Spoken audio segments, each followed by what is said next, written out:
सवाल नंबर जो 1 है वो कहता है कि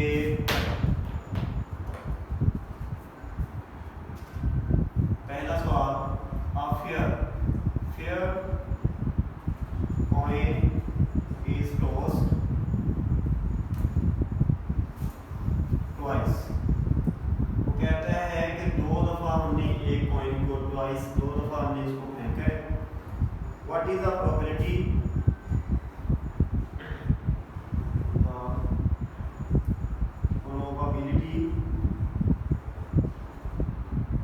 that we get। तो इसके यूज है जी, पहला वो कहता है at least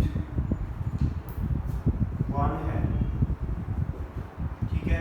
दूसरा वो कहता है one है, ठीक है। अब देखो जी वन हेड और at least one हेड में फर्क आपने थोड़ा सा ये देखना है कि अब आपके पास इसको दोबारा पढ़ते हैं कि जो हमारे पास एक फेयर कॉइन है वो टॉस हुआ है दो दफा। इसका मतलब कि हमारे पास एक दफा हुआ ऐसे हेड टेल और एक हुआ ऐसे हेड टेल। तो कितने बन गए sample space? Head head, head tail, tail head और टेल। इसका मतलब हमारे पास सैंपल ऑफ स्पेस कितने बन गए जी? 4 बन गए। Head head, head tail, tail head और टेल टेल। बात क्लियर है जी? अब वो कहता है कि पहला उसका सवाल है एट लीस्ट वन हेड, कम से कम एक हेड है हर दफा। हमारे पास इन तीनों में इसको हम करेंगे तो इसमें कम से कम एक हेड आता है जी सर। बात समझे? तो इसका मतलब है कि हमारे पास लेट हम करते हैं, लेट जो हमारे पास set of at least one है उसको क्या कहते हैं जी? ए के बराबर कर देते हैं। तो ए का सेट जो आएगा वो हमारे पास आएगा हेड हेड। अगर दोनों दफा हेड आता है तो हमारा वन हेड आता है। उसके बाद हेड टेल में से भी एक चांस है कि वन हेड आ जाए और टेल हेड में से भी एक चांस है कि एक हेड। इसके जो टोटल नंबर है, number of sample space is equal to 4 और ये number of A is equal to 3। सही है जी? तो इसका मतलब है कि प्रोबेबिलिटी ऑफ ए किसके बराबर होगी? नंबर ऑफ इवेंट, मतलब ए जो काम हो रहा है, ओवर नंबर ऑफ उसके टोटल सैंपल स्पेस। तो क्या है जी? उसके 4, ये सॉरी इसके 3 और इसके 4। इसका मतलब अगर हम 4 दफा उसको टॉस करेंगे तो 3 दफा हमारा हेड आएगा, कम से कम एक हेड आएगा। ठीक हो गया? दूसरा वो कहता है वन हेड कि आपको ये कंफर्म होना चाहिए कि मेरा हेड ही है। तो उसमें आपके पास देखिए इन चारों में देखिए कौन सा ऐसा केस है जिसमें 100% वन हेड आता है, हेड ही है उसमें 100% यकीन है आपको, ये पहले बात। बाकियों में चांस है 50-50, इसमें 100% ये है कि टेल ही आएगा। दोनों साइडें टेल कर दे तो 100% टेल ही आएगा, दोनों साइडें हेड कर दे तो 100% हेड ही आएगा। इसका मतलब हमारे पास क्या आ गया? Let set of at least one head at one head, ठीक है।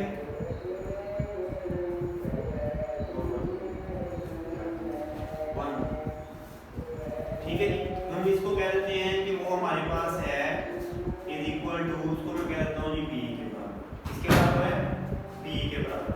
तो देन क्या हो जाएगा हमारे पास? बी जो हो जाएगा वो किसके बराबर आएगा? एच और एच। अगर किसी चीज के दोनों हम सिरे एच एच रख देंगे तो जारी बात है दोनों तरफ एच ही आएगा, ठीक है। तो आपका 100% यही है। तो इसका मतलब कि प्रोबेबिलिटी ऑफ बी क्या होगी? Number of B over number of sample space, क्या है? 1। ये हमारे पास सॉरी इसका नंबर निकाल लें, number of B is equal to 1 है, तो 1/4, ठीक है जी। ये आपका सवाल है, सही है। चलो इसके बाद दूसरा लिखते हैं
मतलब कि वो डाई जो है उसके ऊपर जो है वो पूरे दाने को क्लियर है, ठीक है, कोई मसला नहीं है, ना वो एक साइड से वो चिपकी हुई है, कोई मसला नहीं, उसको परफेक्ट है। रोल्ड है दैट आपने कहना है कि it shown an even number, आपने प्रोबेबिलिटी निकालनी कि वो इवन नंबर बताए। अब इसका मतलब सैंपल ऑफ स्पेस, आपको पता है जो दाने होते हैं वो कितने होते हैं, एक हो सकता है, दो हो सकता है, 3 4 5 या 6। अगर आप डाई को फेंकेंगे तो आपके 6 नंबर में से कोई भी आ सकता है, एक आ सकता है जिसे हम गाना कहते हैं, दो आ सकते हैं, 3 4 5 और 6 आ सकते हैं। ये हमारे पास सारी चीज़ें हैं जो आ सकती हैं। उसमें लेट इवन नंबर सेट, उसको मैं कह देता हूँ ए। तो ए हमारे पास क्या आ गया, जो जवाब उसने पूछा, उसने कहा क्या ए आना चाहिए इवन 2 आ सकता है, 4 आ सकता है या 6 आ सकता है। इसके अलावा तो इवन उसमें कुछ नहीं है ना, तो इसका मतलब प्रोबेबिलिटी ऑफ ए हम निकालेंगे तो इसका नंबर ऑफ सैंपल स्पेस चाहिए हमें, ये है 6, और नंबर ऑफ ए चाहिए हमें, इवन चाहिए, वो कितने हैं 3। तो हमारे पास आ गया नंबर ऑफ इवन और नंबर ऑफ सैंपल स्पेस। इसके नंबर ऑफ इवन कितने हैं 3 और सैंपल स्पेस कितना है 6, तो कट के आ गया 1/3। तो आप अगर 3 दफा डाई फेंकते हैं तो सॉरी 1/2 है, अगर आप 2 दफा डाई फेंकते हैं तो कम से कम एक दफा आपका क्या आएगा, ये जो इवन नंबर आ सकता है उसकी प्रोबेबिलिटी। उसके बाद एक क्वेश्चन नंबर 3 है,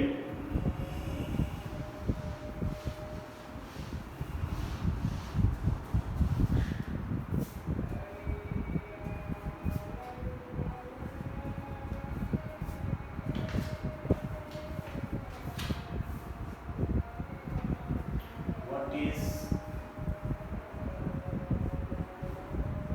probability of getting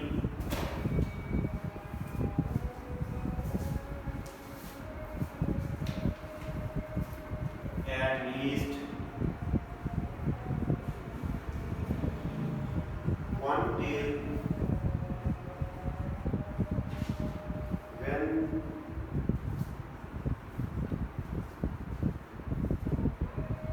three coins are tossed।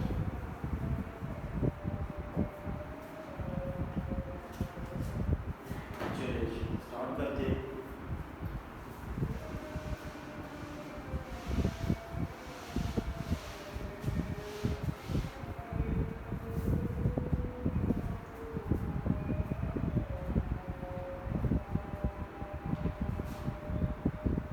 देखिए जी, वो कहता है what is probability of getting at least one tail, कम से कम एक टेल आए आपकी व्हेन 3 कॉइंस आपके टॉस होते हैं। पहले हम बात ये है कि हम पहले 2 टॉस का निकाल दें, कौन सा होता है, हेड टेल, 2 कॉइन हेड और टेल, तो क्या आएगा head head, head tail, tail head और टेल टेल, ठीक है जी। अब इस दोनों में से देखिए, इस दोनों में से हमने जो आया उसको ऊपर रखें और तीसरे के साथ दोबारा इसको फिर कंपेयर करें, हेड टेल, टेल हेड और टेल टेल। अब देखो ये हेड और टेल, 2 का ये आ गए थे 4 और इसके दोबारा फिर आएंगे हेड, 2 इसके head, head head head, head head और टेल, हेड टेल हेड और हेड टेल टेल, ठीक है। उसके बाद इसका भी देखें, टेल हेड हेड और टेल हेड टेल और टेल टेल हेड और टेल टेल टेल, ठीक है। इसका मतलब अगर हमारे पास 3 जो कॉइन्स हैं वो आपस में हम इकट्ठे करते हैं तो उसके सैंपल ऑफ स्पेस कितने बनते हैं, वो बनते हैं जी, इसका नंबर लिख दूं सीधा, तो इसको मैं इसको लिखने की बजाय मैं कह देता हूँ नंबर ऑफ सैंपल स्पेस हमारे पास बनते हैं 1 2 3 4 8, कितने बनते हैं 8, मतलब कि 8 तरीके से वो मुख्तलिफ तरीके से आपके पास वो आ सकते हैं उसके, ठीक है। अब उसने कहा when 3 coins are tossed हैं और आपको प्रोबेबिलिटी निकालनी है at least one head, one tail, sorry one tail. अब देखो इनमें टेल कौन कौन सा है, गौर करो प्लीज कि अब हमें वन टेल चाहिए। पॉसिबिलिटी किसमें है टेल आने की, एक ये है, एक ये है, एक ये भी है, एक ये भी है, एक ये भी है और एक ये भी। इसका मतलब कि हमारे पास लेट हम करते हैं टेल वन वन की बात कर रहे हैं, वन टेल पॉसिबिलिटीज क्या कौन सा, ये नहीं आएगा, सॉरी इसमें ये वाला ये भी इसमें है, हमने टेल की बात कर रहे हैं तो हमारे पास ये भी है, सही है, क्योंकि हमने कहा कि वन टेल उसमें भी पॉसिबिलिटी है, उसमें तो पक्की बात है वन टेल में। अब जी पॉसिबिलिटी क्या है कि ऑफ एट लीस्ट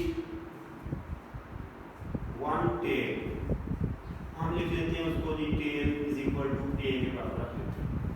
अब ए का जो सेट होगा वो आपके सामने है, कितने हैं, मैं इसको नंबर ऑफ ए लिखता हूँ ताकि हमारा टाइम बचे, तो मैं इसके सेट नहीं लिखता, आप अपना ये सेट बना के लिख सकते हैं, ठीक है। उसके बाद आप नंबर ऑफ ए लिखेंगे कितना, 1 2 3 4 5 6 7, कितने हैं 7, बात समझ आ गई।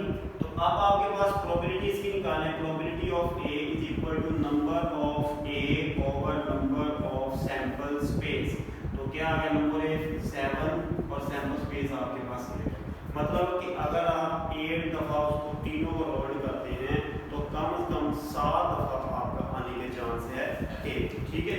तो ये हमारे पास question number 4 ji,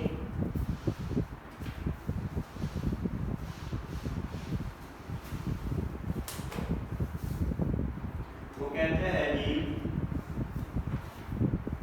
if a dice is rolled, if a dice is rolled,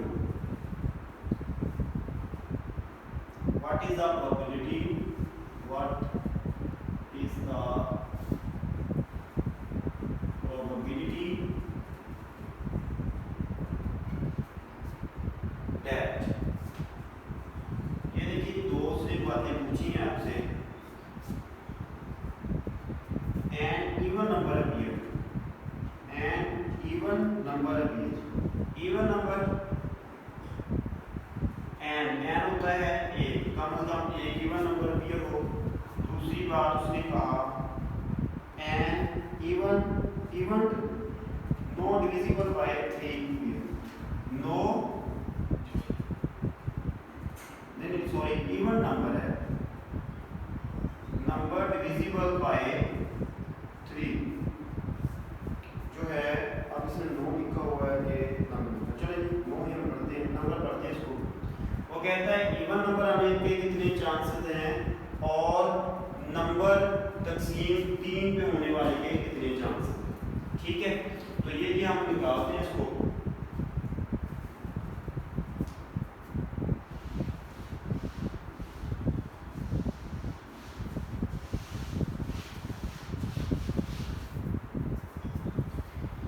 हमारे पास नंबर ही है, ये नंबर है, उसने 9 लिखे हुए, लेकिन आप इसके आगे डॉट लगा दें ताकि आपको पता चले ये नंबर है, ठीक है। चलिए वो कहता है डाइस जो है रोल्ड है, डाइस जब रोल्ड होती है तो सैंपल ऑफ स्पेस आपके पास 1 आ सकता है, 2 आ सकता है, 3 4 5 और 6, इसके अलावा कोई चीज नहीं आ सकती। उसके बाद पहला सवाल वो कहता है कि लेट इवन नंबर्स सेट, उसको मैं कह देता हूँ जी ए के बराबर कर देते हैं, तो हमारे पास ए का सेट क्या आएगा, मैं ये सेट लिख देता हूँ जी 2 है 4 है और 6 है, इसका मतलब नंबर ऑफ ए सेट कितने हैं 3, क्लियर है बात। अब इसकी प्रोबेबिलिटी निकालनी है उसने कहा, तो हम करेंगे probability of A is equal to number of A over number of sample space. Number of A कितने हमारे पास है 3 है, नंबर ऑफ सैंपल्स की जो है स्पेस वो हमने निकाल लेनी है, इधर निकाल लेते हैं, वो 6 है, 1 2 3 4 5 6, ठीक है। तो इसका मतलब कि ये हमारे पास आ गई इसकी पॉसिबिलिटी कि ये 2 दफा उसको रोल करेंगे, 1 दफा इवन नंबर, ठीक है। ये देखिए ऐसी है, इन दोनों का देखिए तो 2 दफा में से 1, इन दोनों का देखिए तो 2 दफा से 1, इन दोनों का देखिए 2 तरफ से एक दफा आ सकता है, ठीक है। उसके बाद दूसरी बात उसने पूछी, उसने कहा कि नंबर डिवाइडेड बाय 3, इसका मतलब कि हम करेंगे लेट सेट विद ये डिवाइडेड का मैंने लिख दिया 3 तो इज इक्वल टू b के बराबर कर देता हूँ, ये नहीं रखूंगा क्योंकि मिक्स हो जाएंगे। तो b हमारे पास आ गया a, इसके 3 एक बार पड़े, 3 एक बार 3, 3 दो बार 6, बस 2 ही आ सकते हैं। 9 आता है लेकिन वो हमारे रेंज में नहीं है, तो इसका मतलब नंबर ऑफ b कितना आ गया हमारे पास, number of b is equal to 2। तो हमारे पास probability of b is equal to हो जाएगी number of b over number of sample space, that is अब हमारे पास 2 ओवर 6। तो क्या आ गया आपके पास 1 ओवर 3। मतलब आपके पास अब प्रोबेबिलिटी है कि 3 दफा रोल करेंगे तो एक दफा आपका 3 पे तकसीम होने वाला है, ठीक है। चलिए 5वां सवाल करते हैं।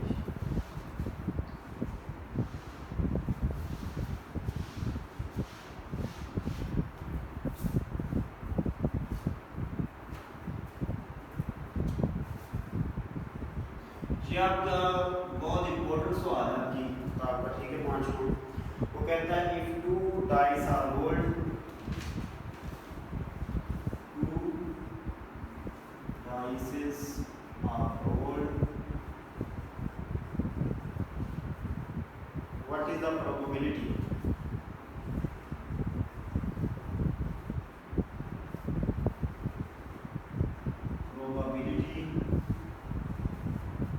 पहली बात उसने पूछी। इसमें हमारे पास 5 सवाल एक में पूछ लिए। अ सम ग्रेटर देन 9, अ सम ग्रेटर देन 9 मैं लिख देता हूँ इसको ऐसे, ठीक है। उसके बाद 6 appear on none of them, इसको मैं ऐसे लिख देता हूँ कि नॉन 6 अपीयर, कि उन दोनों में कोई भी आपका 6 ना हो, ठीक है। उसके बाद तीसरा सम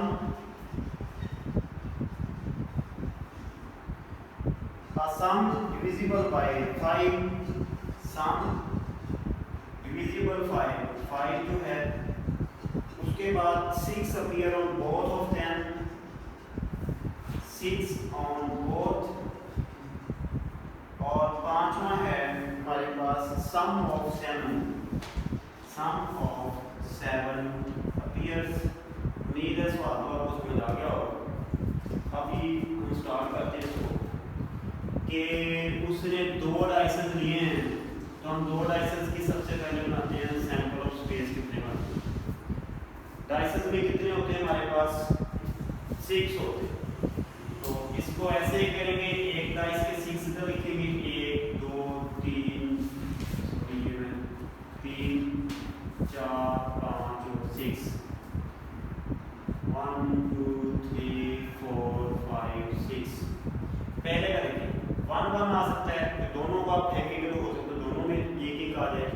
1 2 आ सकता है, 1 3 आ सकता है, 1 4 आ सकता है, 1 5 1 6, ठीक है। इसी तरह 2 1 भी आ सकता है, 2 2 भी आ सकता है, 2 3 भी आ सकता है, 2 4 भी आ सकता है, 2 5 भी आ सकता है और 2 6 भी आ सकता है। इसी तरह 3 1 भी आ सकता है, 3 2 भी आ सकता है, 3 3 भी आ सकता है, 3 4 भी आ सकता है, 3 5 भी आ सकता और 3 6 भी आ सकता है। इसी तरह आगे जाए तो हमारे पास 4 1 भी आ सकता है, 4 2 भी आ सकता है, 4 3 भी आ सकता है, 4 4 भी आ सकता है, 4 5 भी और 4 6 भी आ सकता है। 5 के देखिए तो 5 1 भी आ सकता है, 5 2 5 3 5 4 5 6 5 और 5 6 भी आ सकता है। ये पॉसिबिलिटीज हैं सर। उसके बाद 6 पे देखें तो 6 1 भी आ सकता है, 6 2 6 3 6 4 6 5 और 6 6। अब ये हमारे पास सारे सैंपल स्पेस दिखा दिए हमने। अब मैं इसको लिखूंगा इधर, इसलिए सेट में लिखूंगा क्योंकि ये बहुत ज़्यादा लेंथी है, तो ये मसला है। तो मैं इसके सिर्फ नंबर ऑफ सैंपल स्पेस लिखूंगा, तो वो कितने हैं जी हमारे पास, कितने हैं, 36 हैं हमारे पास टोटल। 36 इसके बने हैं जिसमें से पॉसिबिलिटीज हैं, कुछ भी आ सकता है। पहला सवाल वो कहता ए सम ग्रेटर देन 9, आपका let a set A is equal to sum greater than 9। तो मैं ए के अंदर वो सारे सेट लिखता हूँ जिसका 9 से ऊपर ऊपर जो है वो बनता है। देखिए जी 6 9 नहीं, ये नहीं लिखूंगा। 9 से वो कहता है ऊपर बनना चाहिए, किससे 9 से ऊपर। 6 और 3 9, ये नहीं। 4 6 10, उसके बाद 5 5 10, 5 6 11, उसका 6 4 10, 5 6 11, 6 6 12। तो हमारे पास कितने हो गए? ये हमारे पास हो गए, ये चीजें हो गई हैं सम ग्रेटर देन 9 के। मतलब आपके पास हो सकता है 4 जमा 6 भी हो सकता है, 10 होता है। उसके बाद 5 जमा 5 भी हो सकता है, ठीक है। 5 जमा 6 भी हो सकता है, और 6 जमा 4 भी हो सकता है। इसी तरह 6 जमा 5 और 6 जमा 6 भी हो सकता है। ये आपके हैं। तो मैं नंबर ऑफ ए लिख देता हूँ इसको। कितने? 1 2 3 4 5 6, कितना आ गया? 6 आ गया। ओके 6 हो गया जी, सही है। अब हम इसकी निकालेंगे प्रोबेबिलिटी, क्योंकि उसने प्रोबेबिलिटी निकाली है, पूछी है। तो probability is equal to number of event A over number of sample space. तो आपका आ गया जी 6/36। तो जवाब आ गया जी 1/6। मतलब कि अगर हम 6 दफ़ा उसको रोल करेंगे दोनों को, तो हो सकता है एक दफ़ा आपका 6 आ जाए, इनमें से कुछ चीज़ आ जाए। सही है जी। उसके बाद दूसरा सवाल इसका, दूसरा जो कहता है नंबर 6 अपीयर। वो सारे लेने आपने, जिसमें हम इसको लिख देते हैं let set B is equal to 6 number appears, ठीक है। मैं इसको लिख देता हूं, तो बी हमारे पास आ जाएगा जी 6 वाला। देखो जी 5 और 1 नहीं, अपीयर वो कहता है 6 वाला, उसमें 6 आएंगे। 1 और 6 में 6 है, ऐसे है कि नहीं? 2 6 में 6 है, 3 6 में 6 है, 4 6 में 6 है, 5 6 में 6 है, और 6 6 में 6 है, 6 5 6, ये सारे में 6 आ गए। जिसके नीचे मैंने अंडरलाइन की है वो सारे। तो मैं क्या कर देता हूँ, सारों को लिख लेते हैं हम इसको। तो क्या है? 1 6 में हो सकता है, 2 6 में, 3 6 में, 4 6 में, ठीक है। और क्या हो सकता है? 4 6 और 5 6 और 6 6, ठीक है जी। 6 6 6 5 6 4 6 3 6 2 और 6 1, ये सारी पॉसिबिलिटीज हैं इसकी, ठीक है। तो इसका मैं नंबर निकालता हूँ। Number of B is equal to, देखिए जिसके नीचे बार है मीनियर 1 2 3 4 5 6 7 8 9 10 11, कितना आ गया? कितने आ गए? ये हमारे पास 11 आ गए। 1 2 3 4 5 6 7 8 9 10 11, ठीक है। तो ये हमारे पास आ गए 11। कितने आ गए? 11। अब हम इनकी निकालेंगे probability of B is equal to number of B over number of sample space. तो नंबर ऑफ बी कितने हैं? बोले 11, और सैंपल स्पेस है हमारे पास 36। तो ये इसकी प्रोबेबिलिटी आ गई। सही है जी। अब मैं करता हूँ ऊपर वाला थोड़ा रेस, ताकि हम तीसरा जो है वो भी करें। ये ऊपर वाला मैंने रेस कर दी। हाँ जी। अगला कहता है तीसरा, सम डिविजिबल बाय, हम इसको लिखते हैं let sum divided by 5 is equal to C. हम इसको कह देते हैं सेट सी के बराबर है, ठीक है। तो सी पे हमारे पास देखिए, मैं इसको नंबर नहीं अब लिखूंगा, मैं डायरेक्ट नंबर ऑफ सी लिखूंगा, ताकि नंबर ऑफ सी, ताकि हमें जो है वो टाइम की बचत मिले कि हमने उनका क्या करें, उनको जमा करें तो जवाब 5 में तकसीम होता हो। देखो 4 और 1 5, ये तकसीम होता है, तो इसका मतलब एक ये होगा, मैं इसको ये टिक कर देता हूँ एक। और 5 और 6 5 पे नहीं होता, 7 नहीं होता। उसके बाद 3 5 2 पे होता है, ये तकसीम होता है 5 पे, ठीक है। उसके बाद 4 तो 6 नहीं, 5 तो 7 नहीं, नहीं ये भी नहीं। उसके बाद हमारे पास 3 तो 5 ये भी होता है, और ये हमारे पास नहीं, कोई नहीं होता। उसके बाद हमारे पास ये 5 4 9, ये 4 और 1 होगा, ठीक है। इसके बाद कौन सा हो सकता है, 4 और 6 भी हो सकता है, सही है। उसके बाद आपका 5 और 5 हो सकता है, 5 पे तकसीम, उसको जमा करें तो 5 5 10, उसको 2 पे 5 पे तकसीम करें 2, ठीक है।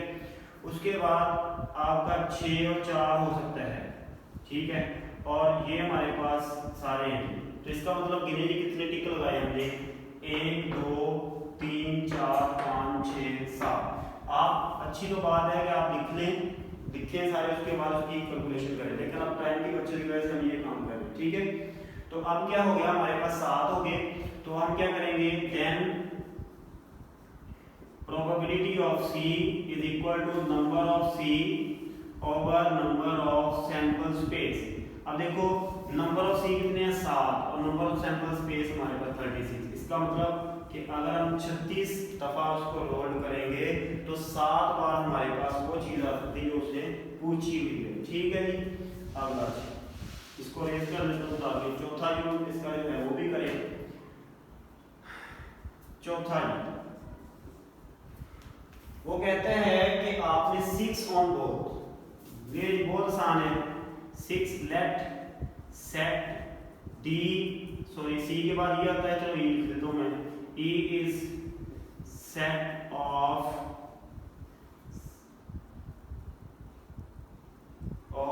6 by 6, तो दोनों पे सी आता है, मतलब कि दोनों पे ऑन बोथ, यानी कि पहले भी 6 आए दूसरे पे आए।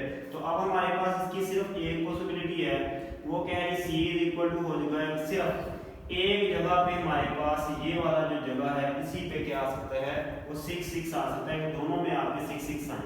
तो इसका मतलब number of c is equal to 1, ठीक है। तो प्रोबेबिलिटी ऑफ c किसके बराबर आएगी, number of c over number of sample space. तो हमारे पास 1/36, 36 दफा रोल करेंगे तो एक दफा दोनों 6 6 आ सकते हैं, ठीक है। ये हमारे पास हो गया जी इसका चौथा। सम ऑफ 7 अपीयर। उसके बाद ये पांचवा देखते हैं, इधर ही कर लेते हैं, let set E sorry C D, चलो ये एफ लिख देता हूं, चलो मैं वो मिस हो गया। लेट जो सेट एफ है इज क्या है, सम ऑफ 7, कि दोनों को अगर सम करेंगे तो 7 आता है हमारे पास, वो है। तो अब मैं करता हूं, इसको चेक करता हूं, तो मैं इसका नंबर ही लिखूंगा, लिखने की बजाय मैं इसका नंबर लिखूंगा। Number of F is equal, देखिए जी 7 आना चाहिए, एक ये वाला आपका 7 आता है, एक ये वाला आपका 7 आता है, 2 एक ये वाला 7 आता है, एक ये वाला, एक ये वाला और एक ये वाला। तो और तो नहीं कोई 7 आता, जमा करने से नहीं आता। तो इसका मतलब है कि आपका 1 2 3 4 5 6 बंद जो है आपके पास वो 7 आए हैं, 7 जमा करने से, ठीक है। तो इसका मतलब probability of f is equal to number of f over number of sample space. कितना आ गया, 6/36। तो क्या आ गया, इसका भी जवाब आ गया 1/6। तो 1/6 मतलब कि 6 में से एक दफा आपका वो आएगा जिसका सम क्या होगा, 7 होगा, ठीक है जी। उसके बाद छठी बात करते हैं।